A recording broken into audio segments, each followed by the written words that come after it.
നമസ്കാരം. ശബരിമല സ്വർണ്ണക്കൊള്ളയിൽ സ്വമേധയാ പുതിയ കേസെടുക്കുമെന്ന് ഹൈക്കോടതി. SIT സമർപ്പിച്ച പ്രാഥമിക അന്വേഷണ റിപ്പോർട്ട് പ്രകാരമുള്ള ഇടക്കാല ഉത്തരവിലാണ് ഈ നിർദ്ദേശമുള്ളത്. നിലവിലെ കേസിലെ ചില കക്ഷികളെ ഒഴിവാക്കിയായിരിക്കും പുതിയ കേസെടുക്കുക. കൃത്യമായ കക്ഷികളെ മാത്രം ഉൾപ്പെടുത്തിയാണ് പുതിയ കേസെടുക്കുക. സർക്കാരിനെയും ദേവസ്വം ബോർഡിനെയും ദേവസ്വം വിജിലൻസിനെയും മാത്രം എതിർകക്ഷികളാക്കിയാണ് കോടതി സ്വമേധയാ പുതിയ കേസ് രജിസ്റ്റർ ചെയ്യുക. ഗൂഢാലോചനയടക്കമുള്ള എല്ലാ വശങ്ങളും പരിശോധിക്കാനാണ് കോടതി നീക്കം. അടച്ചിട്ട മുറികളിലാണ് കോടതി വാദം കേട്ടത്. ശബരിമല സ്വർണ്ണക്കൊള്ളയിൽ ഓരോ 2 ആഴ്ച കൂടുമ്പോഴും അന്വേഷണ പുരോഗതി റിപ്പോർട്ട് നൽകാൻ ദേവസ്വം ബെഞ്ച് നിർദ്ദേശിച്ചിരുന്നു. ഇതിന്റെ അടിസ്ഥാനത്തിലാണ് ഇന്ന് കേസ് നടന്നത്. കേസ് നവംബർ 15 പരിഗണിക്കാനായി കോടതി മാറ്റി.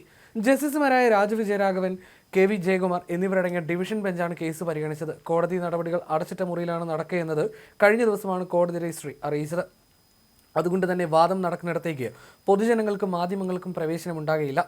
കേസ് പ്രത്യേക അന്വേഷണ സംഘം അന്വേഷിക്കണമെന്ന് കോടതി നേരത്തെ ഉത്തരവിട്ടിരുന്നു. ഒപ്പം വിഷയം സെൻസേഷണലൈസ് ചെയ്യുന്നതിൽ മാധ്യമങ്ങൾക്ക് മുന്നറിയിപ്പ് നൽകിയിരുന്നു. അന്വേഷണത്തിൽ ഉൾപ്പെട്ട എല്ലാ ഉദ്യോഗസ്ഥരും മാധ്യമങ്ങളുമായി വിവരങ്ങൾ പങ്കിടുന്നത് ഒഴിവാക്കണമെന്നും കോടതി നിർദ്ദേശിച്ചിരുന്നു.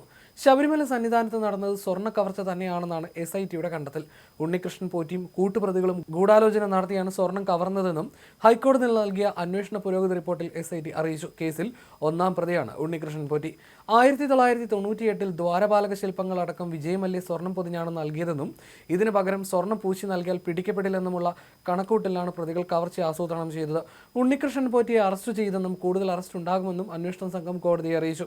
ഉണ്ണികൃഷ്ണൻ പോറ്റി പറഞ്ഞതും പ്രത്യേക അന്വേഷണ സംഘം കണ്ടെത്തിയതും ചെന്നൈയിലും ബംഗളൂരുവിലും അടക്കം ശബരിമലയിലെ സ്വർണം പോയ വഴികൾ കേന്ദ്രീകരിച്ചുമുള്ള വിവരങ്ങളാണ് അന്വേഷണ സംഘത്തിലെ SP S ശശിധരൻ മുദ്രവെച്ച കവറിൽ ഇന്ന് കോടതിയിൽ ഹാജരാക്കിയത്. സംസ്ഥാന സർക്കാരിനെയും തിരുവിതാംകൂർ ദേവസ്വം ബോർഡിനെയും അഭിഭാഷകരോടും പുറത്തേക്ക് നിൽക്കാൻ ആവശ്യപ്പെട്ടു. തുടർന്ന് S ശശിധരനിൽ നിന്നും ദേവസ്വം വിജിലൻസ് SP സുനിൽകുമാറിൽ നിന്നും അന്വേഷണ പുരോഗതി സംബന്ധിച്ച വിവരങ്ങൾ ചോദിച്ചറിഞ്ഞു. ഇതിനുശേഷം ദേവസ്വം സർക്കാർ അഭിഭാഷകരെ കൂടി കോടതിയിൽ പ്രവേശിപ്പിച്ച ശേഷമാണ് ഇടക്കാല ഉത്തരവ് പറഞ്ഞത്. ശബരിമല സന്നിധാനത്ത് നടന്നത് സ്വർണ്ണ കവർച്ച തന്നെയെന്നാണ് SIT വ്യക്തമാക്കുന്നത്.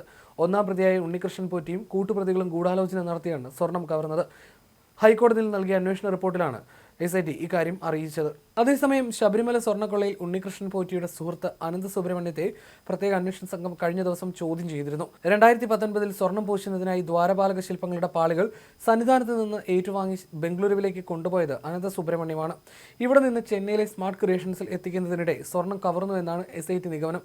നാഗേഷ്, കൽപേഷ് തുടങ്ങി കൂട്ടുനിന്നവരിലേക്കും എത്താനാണ് ശ്രമം. ഈഞ്ചക്കലിലെ ക്രൈംബ്രാഞ്ച് ഓഫീസിൽ ഇന്നലെ മുഴുവൻ അനന്തസുബ്രഹ്മണ്യത്തെ ചോദ്യം ചെയ്തിരുന്നു.